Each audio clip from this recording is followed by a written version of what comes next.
আজি আমাৰ ঘৰৰ ভেন্দি ভাজা, ঘৰৰ ভাতকেৰেলা ভাজা আৰু পটল ভাজা, লগতে মাছ ভাজা। আমাৰ অমিতা আৰু মাছৰ মুৰা খাৰ আৰু এইফালে মুড়ি ঘণ্ট আছে। ভিডিঅ'কেইটা আমি চব ঘৰুৱা খাদ্য বনাইছোঁ।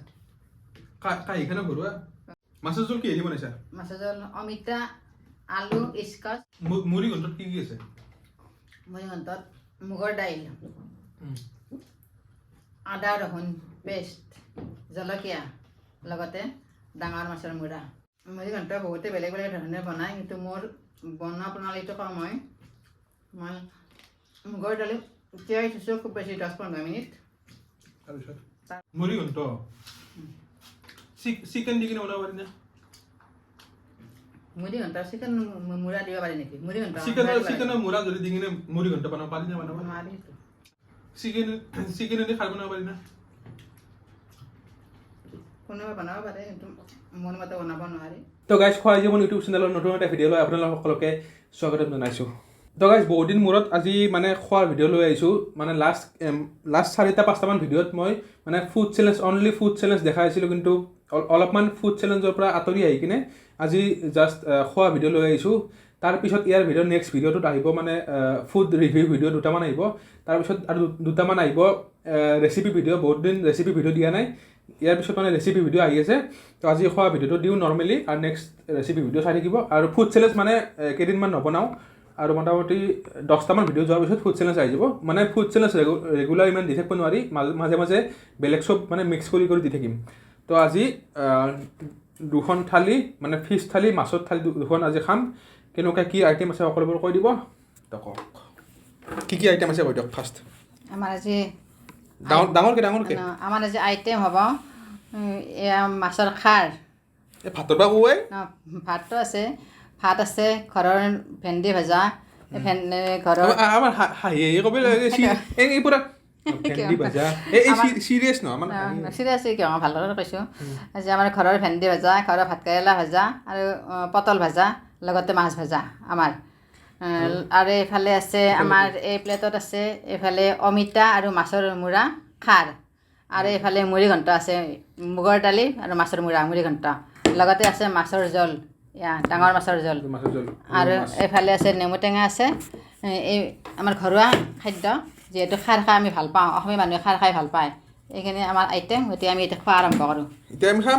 এতিয়া কথা মোৰ কাহিত যি আছে সেই মানে দুটাৰ কাহিত একে চেম বস্তু আছে। থাম্বনেইলত এটা পোষ্ট দিয়ে এনকে যি পোষ্ট দিয়ে যি সদায় এনকে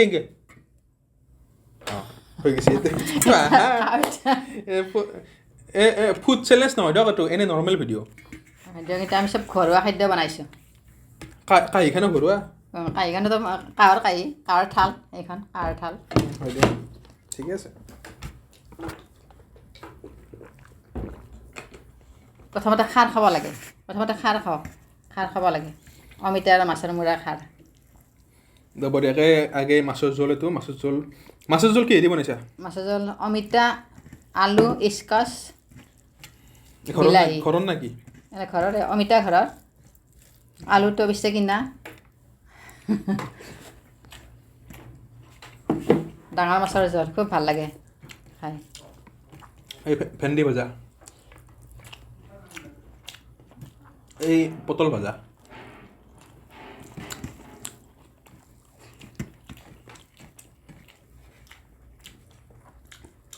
খাৰত কি কি আছে? খাৰত অমিতা, বন্ধাকবিৰ পাত, আৰু এইফালে মাছৰ ডাঙৰ মাছৰ মুৰা। আমাৰ ঘৰুৱা খাদ্য, খাৰটো খুব ভাল, খাব লাগে। খাৰটো খালে হজম হয়।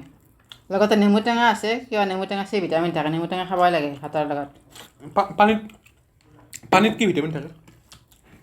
পানীটো যথেষ্ট, পানী নহ'লে মানুহ ভিজাই থাকিব পাৰে নেকি? পানীটো লাগিবই। পানীৰ প্ৰাণ।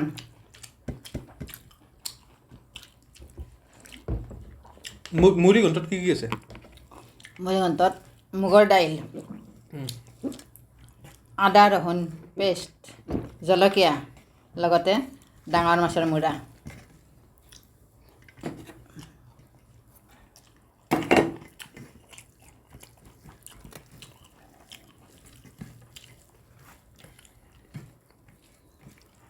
ডাঙৰ মাছ মাছটো অলপ লাহে লাহে খাব লাগে কাঁইট আছে কাঁইট বাচি খাব লাগে মই জল্দি খাম মই জল্দি খাব নালাগে খোৱাটো সদায় লাহে লাহে খাব লাগে সুস্থিৰ মতে খাব লাগে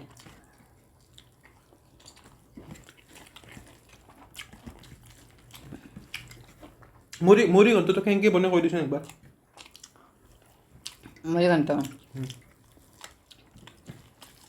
মুড়ি ঘণ্টা বহুতে বেলেগ বেলেগ ধৰণে বনায় কিন্তু মোৰ বনোৱা প্ৰণালীটো কওঁ মই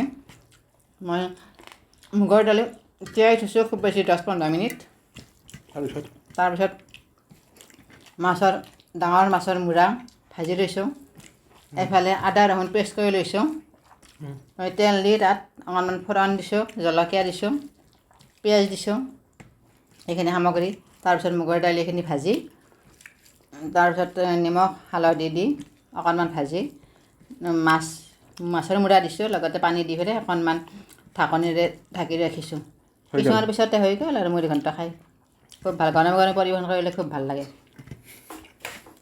আৰু ঠাণ্ডা হ'লে গৰমে গৰমে পৰিৱেশন কি বস্তু পৰিৱেশ মানে খোৱা আৰু পৰিৱেশনটো গৰমে গৰমে কিন্তু অলপ ঠাণ্ডা হ'লে টেষ্টটো অলপ কমি যায় গৰমে খালে যিমান যেনেকুৱা ভাল লাগে খাই সোৱাদ লাগে ঠাণ্ডা হ'লে সোৱাদটো কমি যায় অলপ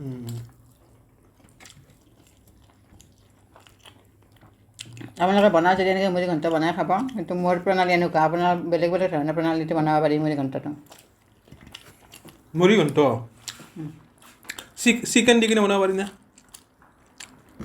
মুড়ি ঘণ্টা চিকেন মূৰা দিব পাৰি নেকি মুড়ি ঘণ্টা চিকেনৰ মূৰা যদি দি কিনে মুড়ি ঘণ্টা বনাব পাৰি না বনাব নোৱাৰি সেইটো নোৱাৰি ইম্পচিবল সেইটো নোৱাৰি মাছৰ মূৰাই লাগিব মুড়ি ঘণ্টাত ভেন্দি ভজাখিনি ইমান ভাল লাগিছে খাই ঘৰৰ ভেন্দি আজিয়ে ছিঙিছোঁ গছৰ পৰা আজি ছিঙি ভাজিছোঁ আৰু খুব ভাল লাগে খাই খাৰটো কেনেকৈ বনাইটো কৈ দি খাৰটো অসমীয়া মানুহে খাৰ খাবই লাগে ভূপেন হাজৰিকাই কৈছে অসমীয়া মানুহে খাৰে খায় খুব ভাল পায় ভূপেন হাজৰিকাই খাই ভাল পায় ভূপেন হাজৰিকাৰ লগ পোৱা নাই কিন্তু ভূপেন হাজৰিকাৰ কোৱা কথা এইটো কৈছে আৰু অসমীয়া মানুহে খাৰ খাই ভাল পায় তেওঁ নিজেও খাই ভাল পায় এতিয়া খাৰটো বনাওঁ বহুত বেলেগ বেলেগ বস্তুৰে বনাব পাৰি যেনে ৰঙালাওৰ বাকলিৰে বনাব পাৰি মচুৰ দালি বনাব পাৰি মই বনাইছোঁ অমিতাৰে অমিতা সৰু সৰুকৈ কাটি তাৰপিছত অমিতাখিনি ভাজি লৈছোঁ লগতে মাছৰ মূৰা ভাজি লৈছোঁ লৈ অমিতাখিনি জলকীয়া দিছোঁ ভজা হোৱাৰ পিছত তাৰপিছত আদা দিছোঁ অকণমান পিচি অলপ ভজাৰ পিছত খাৰৰ অনুপাতে পানী দিছোঁ খাৰ কমাই দিছোঁ পানী বেছিকৈ দিছোঁ দি যে মূৰাখিনি যেতিয়া বইল হৈছে অমিতা মূৰাৰ সৈতে একদম মিক্স কৰি দিছোঁ হেতাৰে তাৰপিছত কিছুমান পিছত নমাই ৰাখিছোঁ আৰু এতিয়া আমি খাই আছোঁ খুব ভাল লাগিছে খাই এনেকুৱা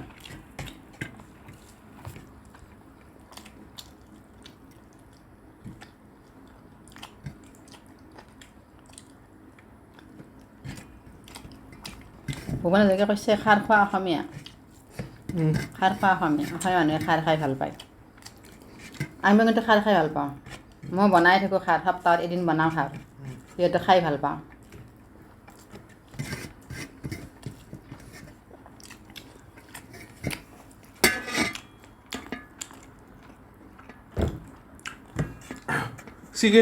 চিকেনেদি খাৰ বনাব পাৰি না